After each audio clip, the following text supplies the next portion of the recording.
First of all, welcome to Uber. We really didn't expect such a large turnout, so I would say we are very humbled and thank you. Thank you so much for coming here tonight. Okay, so we'll get started. First of all, I should introduce myself. Hi, my name is Mathieu. I work in the money engineering group here at Uber. And if I can confess something to you, I'm a bit of a history nerd, especially ancient history. So you know what? Let's talk about history. If it works. Or maybe if I hold it the right way, that would be better. Okay. Okay, so this is a cuneiform tablet. It's the most ancient form of writing ever discovered. It is 6,000 years old. Yeah, it's like 4,000 years before Common Era. It's probably the second most major innovation in human history after agriculture. And if you start deciphering it, it will not tell you the story of some like mythical heroes fighting gods or demons, no. Actually, it's a ledger. It was used by merchants to keep track of their transactions. And it was mostly grain at that time. Fast forward a few thousand years during the Bronze Age. Yeah, I know. I told you I would be telling you about history, but it's coming. During the Bronze Age, bronze was a very important material.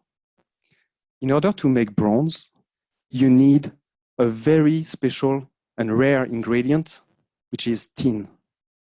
Tin was available only in a few deposits in the ancient world. So if you wanted to make bronze, you needed tin, and if you wanted tin, you had to trade for it.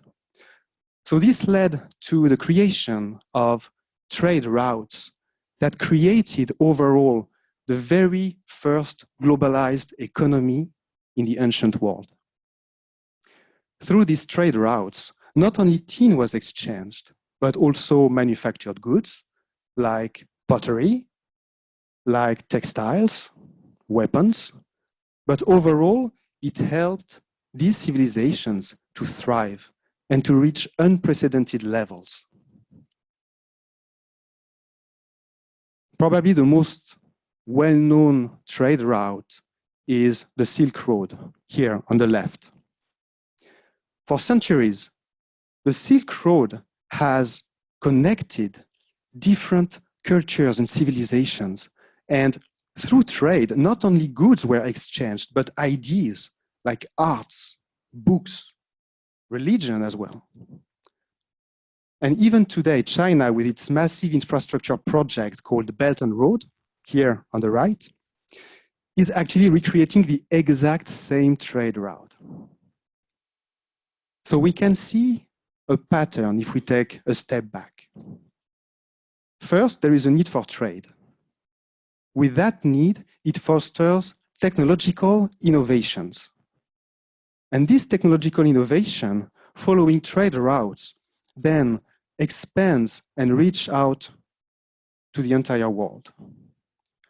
So there is trade on one side, mobility, trade routes on the other side. These two concepts are exactly what Uber is about when we say that we ignite opportunity by setting the world in motion. Uber is available in 65 countries and more than 600 cities. It accounts for gross bookings in the year 2017 of $37 billion. It's billion with a B. It's huge. All that huge amount of money is being exchanged between drivers and riders. Overall, it's around 15 million trips per day that are happening at Uber. And Uber doesn't only do ride sharing. We also have opened several lines of business like Uber Health, Uber for Business, Uber Eats, which is really good. I really recommend it to you, and Uber Freight. And overall, above all that, we really decided to put safety at the heart of everything that we are doing. At Uber, we have also really understood that the future is being built now. So that's why we have heavily invested on really high innovation projects like urban air transportation and self-driving cars. So now let's focus a little bit more on the money team and how do we build commerce components that can be used by all of these lines of businesses that we just talked about. So the money team is in 3 different locations. We are in Palo Alto, in San Francisco, and in Amsterdam. We are very fortunate tonight to have presenters from each of these locations, and they will tell us more about things that they do. First, let me tell you a bit more about the different teams that are behind the Money Engineering Group. First, we have the payments platform team, the ledger. What we decided to do here was really to build the core commerce engine that could be powering all the lines of business that we just talked about. We built that system following several core principles. The first one was to build a single integrated money system. So this way, the pay-in, the payouts, the collection, and the disbursement would be happening from the same single source of truth. In addition, we decided to follow the principles of double entry bookkeeping. What it means by that is that every order movement, every transaction is actually recorded as a zero-sum transaction. Therefore, by nature, it makes the whole platform auditable, and it's already, as I said, by nature compliant with SOX and any other country regulation. Lastly, it is business independent. And what we mean by that is that all these lines of business can connect to this core commerce engine out of the box.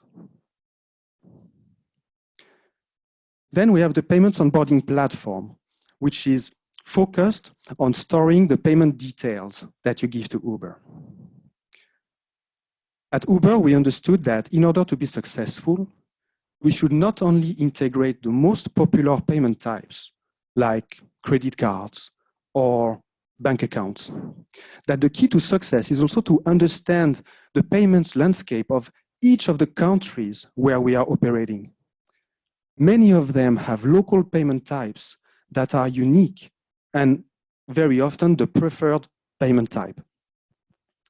So we have built a single integrated system that provides unified APIs for all of these payment types. So every integration into lines of business can be streamlined from a development perspective and an operations perspective. We also understand that this data is extremely sensitive.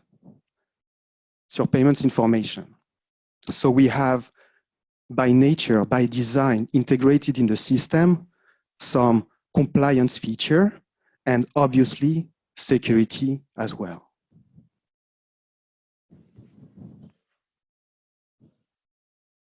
And there we go. We have the payments optimization team. This team is processing global collections and disbursements, and it's processing it in a way that is on time, reliable, cost-effective, and accurate. Therefore, it allows us to build trust and confidence between the rider and us, but also between the drivers and us. So this way, when they are receiving their weekly payments, they know that they can rely on receiving it on time and in an accurate manner. So we have in total 12 different payment type integration. And we have Venmo, we have Paytm, which is the largest digital wallet in India. And we also have combo cards in Brazil and several others. Overall, we always make sure that we want to maintain a magical digital payments experience.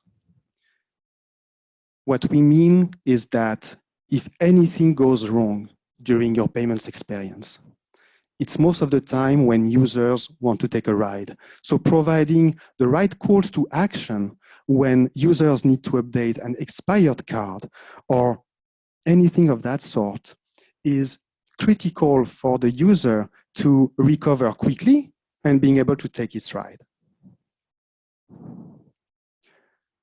We also have the driver payments team. The mission statement for driver payments is short, but critical. It is your money when you want it. And that's very important for us. Because of that, we have built strong engagement, which means easy onboarding on the platform for drivers. We have also built features that allow drivers, in addition to their weekly payout, to also have on-demand payments. In the US, we have built a system called Instant Pay that relies on the debit card rails to enable drivers to receive their money in almost real time. In other countries, like the UK, France, Mexico, Brazil, Australia, we have built another system called FlexPay, which relies on bank account transfers, but still it allows drivers to receive payments on demand. Now, on top of that, we have also introduced the Uber Visa debit card. With that card, it's a partnership with GoBank, and it allows drivers to earn rewards and perks. Finally, we have the Cash team. Cash was launched in 2016, and it has been an enormous success. Removing the payments barrier during the sign-up process allowed us to reach incredible growth. Now we are available, this Cash experience is available in 46 countries. We also pay close attention to providing a very seamless Cash experience. It has to be a safe marketplace in order to provide really strong economics. I'm Dara Khosrowshahi, Uber's new CEO. Since joining 9 months ago, my priority has been to listen to you, to cities and communities, and to my own employees. I've seen a lot of good. We've changed the way people get around. We've provided new opportunities.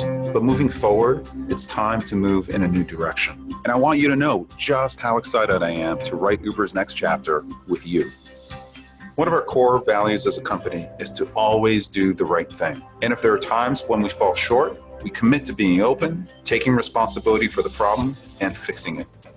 This begins with new leadership and a new culture. And you're going to see improvements to our service, like enhanced background checks, 24/7 customer support, better pickups, and ride quality for both riders and drivers.